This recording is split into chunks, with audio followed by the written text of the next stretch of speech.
Mga mami, isa ka rin ba sa mga gustong matutong gumawa ng tinapa? Well, pues panoorin mo ito kasi madali lang naman pala. So, una, hugasan yung mga isda, syempre, tapos ibabad mo siya doon sa tubig na mayroong asin. Ibabad mo siya ng 1 oras, tapos pwede kakapit na yung lasa. And then after that, i-steam mo lang siya ng mga 10 minutes is pwede na. Medyo malit kasi yung steamer ko, kaya ginawa ko na lang by batch yung pag-steam. Tsaka mahal ditong tinapa sa kung nasaan man ako ngayon, mahal. Kaya kumawa na lang ako. But anyway, gawa tayo ng pampausok. So yung kaldero, nilagyan ko siya ng foil, nilagyan ko siya ng bigas, tapos nilagyan ko siya ng brown sugar. But I think white sugar is pwede naman.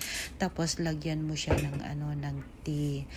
Nilagyan ko siya ng 3 tea. But anyway, 2 is pwede din. Any tea is pwede naman. And then after that, halo-haluin mo lang siya para mag-mix.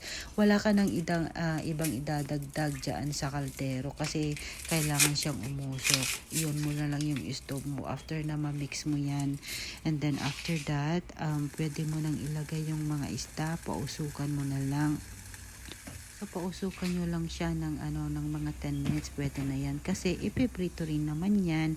So, ayan na po yung tinapa natin. Luto na po siya. So, pa-comment naman po kung saan nakaabot ng video natin. Maraming salamat.